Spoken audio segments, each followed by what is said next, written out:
শ্রেণীর শিক্ষার্থীদের অভিভাবক এবং অভিভাবক মণ্ডলী যারা এখানে উপস্থিত হয়েছে, প্রতিষ্ঠানের পক্ষ থেকে আমি তাদেরকে আন্তরিকভাবে ধন্যবাদ জানাচ্ছি। আজকের মিটিং এর উদ্দেশ্য মূলত কৃতি শিক্ষার্থীদের ভালো ফলাফলের জন্য সংগঠন এবং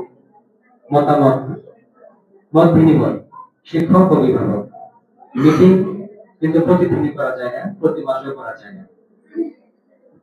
তবে যখন যে বিষয়ে জরুরি প্রয়োজন হয়, তাৎক্ষণিক কিছু জরুরি মিটিং আছে, আর একাডেমিক যে মিটিং গুলা কিছুদিন পর পর যেগুলো কল করা হয়, সেখানে মূলত অভিভাবকদেরকে ডাকা হয়।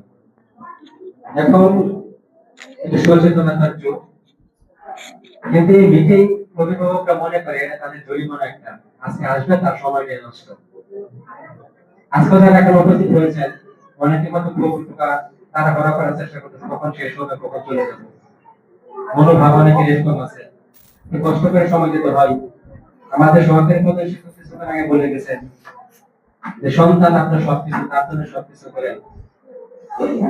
সন্তান হতে সম্পদ, তাকে ধরে তুলতে হবে, তাদের কাছে পিছনে সর্বোচ্চ সময় ব্যয় করতে হবে।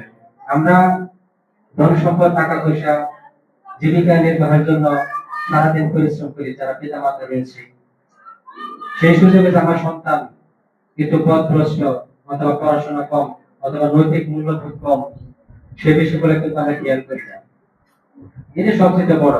কখন খেয়াল করি? যখন আসলে ওই লাইন ছোট হতে অনেক দূরে চলে যায়, তখন অধিকাংশ স্টুডেন্ট আমাদের একটা লাইন ভর্তি করে সেটা এক মাস অথবা 2 মাস পরে আসে একজন গার্জেন খবর নিয়েছে, আমার ছাত্রটা আপনারা ভর্তি করলাম, কিন্তু পড়াই পারে না, পড়া দিতে পারে সে পারে তা আপনার পড়া পারে না, কেমনে বুঝলেন?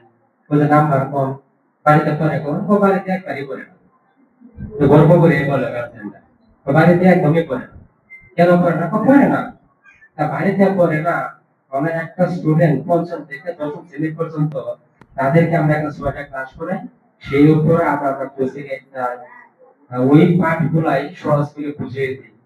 কিন্তু এখানে 5ম থেকে 10ম শ্রেণীর শিক্ষার্থীদের এখানে 40-50 মিনিটে কিন্তু যে পড়াটুকু দেওয়া হয় মুখস্থ করে দেওয়া আদৌ সম্ভব না, আপনারা জানেন, ভালো করে জানেন।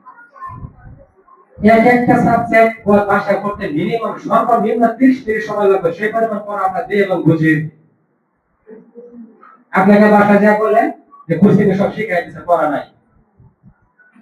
আমরা মাসিক পরীক্ষা নেই, সাপ্তাহিক পরীক্ষা নেই, সেমিস্টার পরীক্ষা নেই, কখনো তো আসে না জবাব থেকে নেওয়ার জন্য আমাদের কাছে। স্যার জবাব দেন, আমার ছেলে 2 পাইছে, 3 পাইছে, 5 পাইছে, ফেল করছে।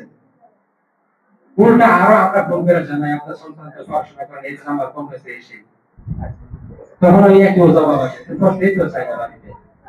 তো বাড়ির দায়িত্বটা আপনার, মানে আপনি হয়তো আমাদেরকে প্রশ্ন করতে পারেন, আপনাদের দায়িত্ব। আমরা কি পরিমাণ দায়িত্ব পালন করি একটা স্কুলে, আপনি এক সপ্তাহ আসে দেখবেন আমাদের 3 জন স্যারের ক্লাস খুবই কম, 2-1টা করে ক্লাস থাকে, সার্বক্ষণিক লেগে থাকে। তাই কি গতকাল মানে একটু কষ্ট করে বলতেছি যে আমরা যেখানে স্যার বলতেছিলাম যে এত পরিমাণ চেষ্টা করতেছি, এরপর তো এদেরকে আনা যাচ্ছে না, কারণ কি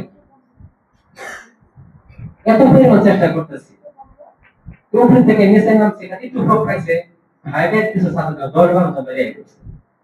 কোন হয়তো আপনারা বলবেন আপনার কিছু না কি করেন, বলতে কি করে, তাদের তো কিছু নিজস্ব কাজ থাকে মাঝে মাঝে, ওই সুযোগে আসা করছে। মাঝে মাঝে আপনাদের ফোন দেওয়া হলে ফোনও আপনাদের রেসপন্স খুব কম পাওয়া যায়।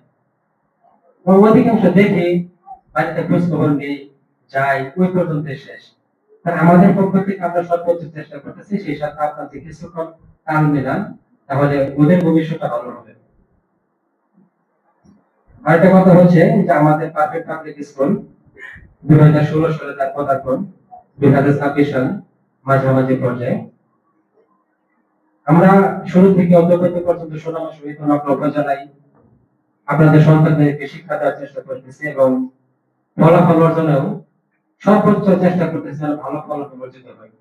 একটা প্রতিষ্ঠান যত ভালো করাক অথবা মন্দ করাক, সেই প্রতিষ্ঠান যে ফলাফল ফোকাস না হয় তাহলে কিন্তু বোঝা যায় না। যে সমস্ত পাবলিক পরীক্ষাগুলো রয়েছে, যেমন প্রাথমিক বৃত্তি পরীক্ষা, জেএসসি পরীক্ষা, এসএসসি পরীক্ষা, এই পরীক্ষার রেজাল্ট গুলো দেখবেন কিন্ডারগার্টেন হিসেবে আমাদের রেজাল্ট গুলো কিরকম হতেছে, এই রেজাল্ট গুলো দিয়ে বিবেচনা করা যায় যে প্রতিষ্ঠান আসলে পড়াশোনা হয় কি হয় না। 19 সাল পর্যন্ত প্রাথমিক বৃত্তি পরীক্ষা অনুষ্ঠিত হয়েছে, মাঝখানে কয়েক বছর বন্ধ ছিল, আবার 2025 সালে আবার চালু হয়েছে। জেএসসি পরীক্ষাটাও আবার মনে হয় এই বছর থেকে গত বছর হয়েছে, খুবই অল্প পরিসর। আর এসএসসি এখন যে সরকার শিক্ষা ব্যবস্থা অনেক পরিবর্তন আনতে চেষ্টা করতেছে, স্টুডেন্টরা আগে পরীক্ষা অ্যাটেন্ড করলেই পাস হতো, এ প্লাস পেত, খুব সহজ ব্যবস্থা ছিল। সেটাও ওই সরকারের চিন্তা ভাবনা, এখন এই সরকারের চিন্তা ভাবনা যেমনি হোক শিক্ষাকে যেভাবে মনে করে আমাদের সেভাবে কাজ করতে হবে। তবে আমরা যারা সাধারণ মানুষ, শিক্ষক যারা রয়েছে অথবা যারা আপনারা আমাদের সন্তানদের পড়াশোনা করে, আমরা চাই যে সন্তানটা ভালো মেধাবী হোক। মেধাবী হতে হলে পড়াশোনার বিকল্প নাই। স্কুলে আসলাম, গেলাম, পরীক্ষা অ্যাটেন্ড করলাম, এ প্লাস পাইলাম, এ প্লাস দিয়ে কি করবেন?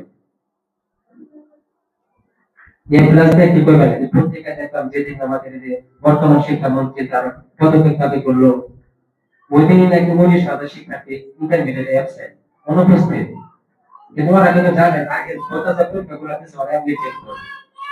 যাক, সে প্রসঙ্গে না যায়, মেধাবী হতে হলে এবং ভালো কিছু শিখতে হলে পড়তে হবে। আমি আপনাদের আহ্বান জানাবো, আপনাদের সন্তানের প্রতি খোঁজ খবর নেবেন এবং আমাদের সাথে সহযোগিতা করবেন। আমাদের প্রকৃতি হলে আমাদের জানাবেন যে স্যার আপনাদের এই কাজ কার্যক্রম অথবা আপনাদের যে সমস্ত নীতি নির্ধারণ রয়েছে সেগুলো ত্রুটি রয়েছে, আমরা সেটা চেষ্টা করবো আপনাদের কথা রাখার জন্য। আমি আমার প্রতিষ্ঠানের পক্ষ থেকে আবার আপনাদেরকে ধন্যবাদ জানাচ্ছি।